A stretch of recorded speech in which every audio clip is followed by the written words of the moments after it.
Hi hello नमस्ते, मी मनीषा पुन्हा एकदा आपल्या नवीन ब्लॉगमध्ये तुम्हा सर्वांचं मनापासून स्वागत करते।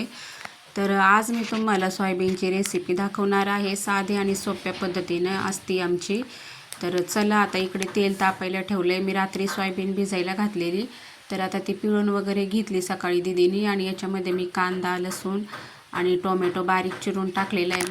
म्हणजे दीदीने केली ही भाजी। आणि आता लाल तिखट टाकून घेतलं इकडे तिने। आणि तुम्हाला आवाज येत असेल तर आमच्या घराच्या पाठीमागे काम चालू आहे, त्यामुळे त्याचा आवाज येतो। पाठीमागच्या व्हिडिओमध्ये पण मी तुम्हाला दाखवलेले आहे। तर इकडे एव्हरेस्ट मसाला हळद टाकून घेतली तिने आता।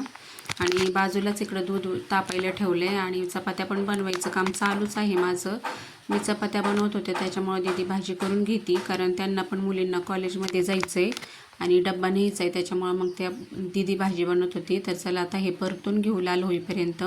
आणि आता याच्यामध्ये आपण हे सोयाबीन टाकून घेणार आहोत। तर तुम्ही कशा पद्धतीने बनवता सोयाबीनची भाजी? आम्ही तर अशा पद्धतीने बनवतो। तर आमची भाजी तुम्हाला आवडली तर आम्हाला कमेंट करून सांगा। तर आणि चला याच्यामध्ये आता हे कोथिंबीर बारीक चिरलेली टाकून घेणार आहे वरतून आणि हे मिक्स करून घेणार आहे। तर चवीनुसार मीठ टाकते दीदी, आणि तिला जायचं होतं, खूप उशीर झालेला, त्याच्यामुळे दीदी बनवते भाजी। आणि चला इकडं पाठीमागं तुम्हाला आवाज येत असेल, प्लीज त्याला इग्नोर करा। आणि सकाळची घाईच असते सर्वांची, प्रत्येकाला जायचं असतं, त्याच्यामुळं खूप घाई गडबड होते आमची।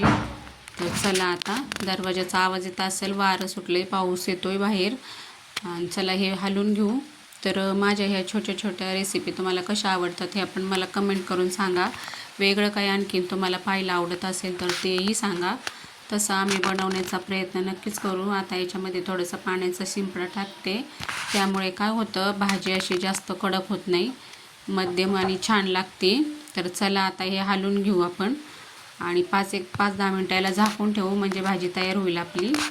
तर चला आता माझ्या चपात्या पण बनवून झालेल्या आहेत। आता हे सर्वजण जाणारे डबा वगैरे बांधून, आणि मग नंतर घरामध्ये मला बाकीची कामं आवरायची आहेत। तर चला भाजी लागली थोडीशी खाली झाली आहे, तर आता हे सर्वजण जातील। तर चला आता मी माझे कामं घरातले आवरते। तर हा माझा असा छोटासा ब्लॉग तुम्हाला कसा वाटतो हे पण मला कमेंट करून सांगत जा। इकडे मी पाणी पण भरायला लावले कपडे धुण्यासाठी, आणि कपडे काय आज भिजवले नाही, कारण आहे ना खूप उशीर झालेला, त्याच्यामुळं आता लगेच धुवायचे होते म्हणून नाही भिजवले। आणि भांडे पण थोडेसे राहिलेले, सकाळी मुलींनी काही घासलेले अर्धे आणि थोडे राहिलेले, तर ते मी बेसिंगमध्येच इथं घासून घेते, कारण मुली पण जाताना भरपूर कामं करून जातात, असं काही नाही आहे। तर चला आता हे थोडेसे भांडे राहिलेले ते मी घासून घेते, नंतर मला कपडे पण धुवायचे आहेत आणि त्याच्यानंतर मला ब्लाऊज पण शिवायचा असतो। म्हणजे असं घरातलं कामं खूप असतात, पण ते दिसून येत नाही। तर चला आता हे सर्व आवरून घेते मी। तर हा माझा छोटासा ब्लॉग तुम्हाला कसा वाटतो हे कमेंट करून मला सांगा। व्हिडिओ आवडल्यास लाईक शेअर सबस्क्राईब करा, आणि तुम्हाला आणखीन काय वेगळं माझ्याकडून पाहायला आवडत असेल तेही मला कमेंट करून सांगा। तर चला आता हे भांडे वगैरे घासून झाले, आता मी कपडे धुवून घेणार आहे। तर चला आता सर्वांना बाय।